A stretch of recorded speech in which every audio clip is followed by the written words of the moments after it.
Hi, welcome to Makriza Made Me Cook. Igama lami Principal Mahlangu unzuzakana nasubhechu masingilile. So I just want to talk about my experience in Ethiopia, in Addis Ababa. It was my first time going to that beautiful country.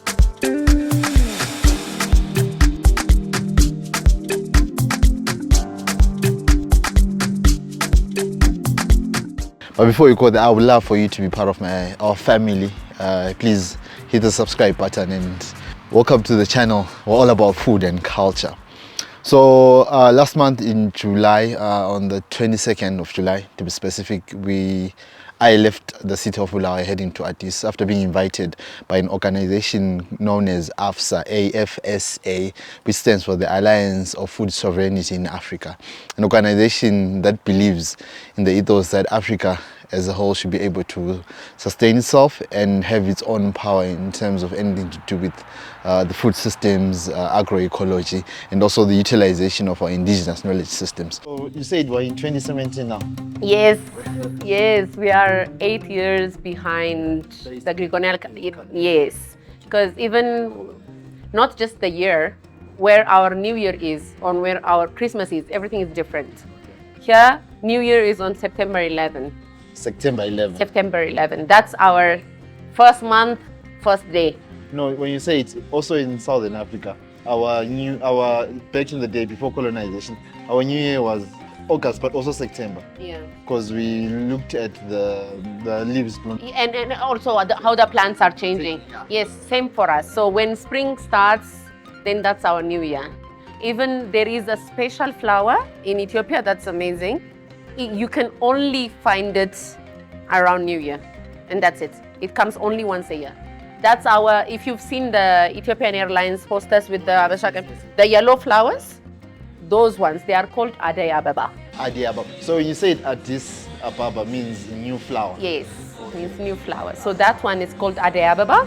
It represents, it's only here, it's only found here, and it only comes around New Year. That's Addis Ababa City Administration Office. We had it for many years. Is that Maybe during Haile Selassie Ethiopian time. What? Is that a clock? Yes, that's the clock, but it's not working. So the event brought a lot of incredible chefs and change makers. It wasn't only us, the people who love to cook, but there were also people within agroecology, there were also people in media, there were also people in general, there were also politicians at the event.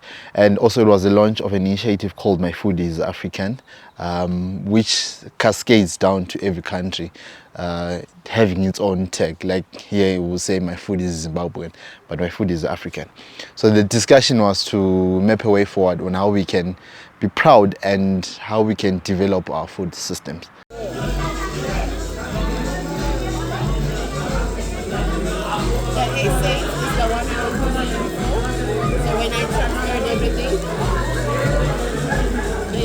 So the gathering, I would like using that term gathering. So we left Tuesday, arrived around 10 o'clock in the evening at Addis Ababa. Then the gathering started on Wednesday in the morning. It was a full day gathering for 3 days. That's Wednesday, Thursday, and Friday. So the first day was dedicated to celebrating African cuisine, and people within the room were asked about just how they've celebrated the beauty of our cuisine. And I gave a story of my favorite dish known as umcaba, which utilizes ground sorghum and fermented milk, what we call amasi. I think it's amasi here. But the element of how sorghum is a very important grain here in Zimbabwe and also in Southern Africa.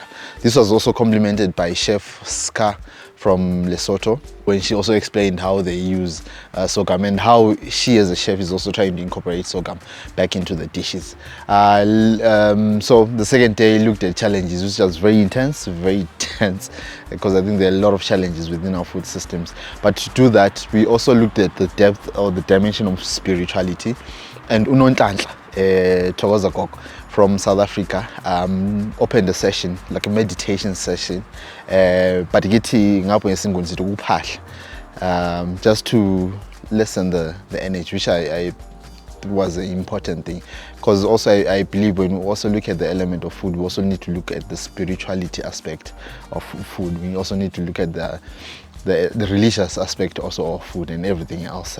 So I think she did a good job there. Then we started talking about challenges. Challenges of agro-processing, challenges of manufacturing, challenges of young people not incorporating, not being proud of these local dishes, local ingredients. Then the last day was on the steps that we can take to mitigate the challenges that we addressed on the second day. These are practical solutions, and some they've already started. I think you've seen me on social media.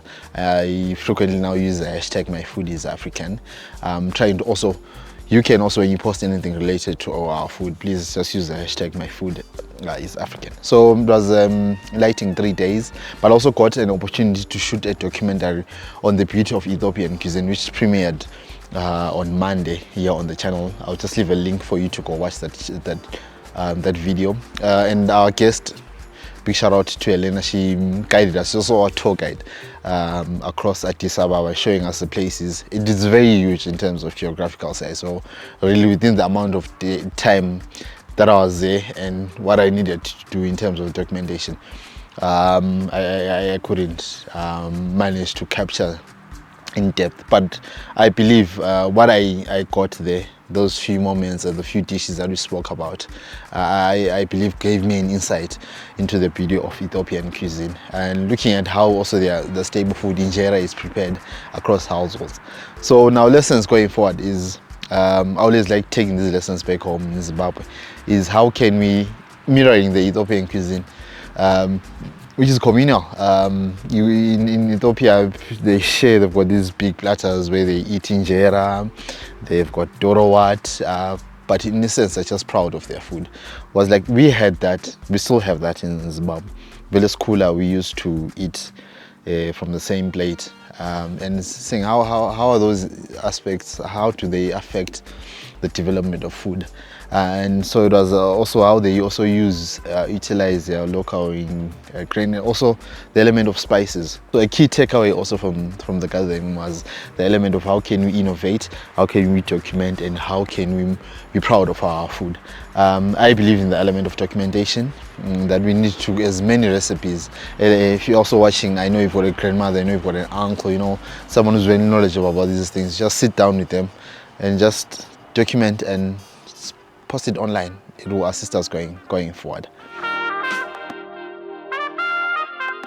So within the conference, I got to meet incredible people, chefs, whom some have seen the work online. Fatima Panna from Ghana, we have Chef Mokhadi from South Africa, Chef Nonhlanhla, who I said gave us an opening ceremony. There was Mom Diouf from Chad, Tapiwa from Zimbabwe.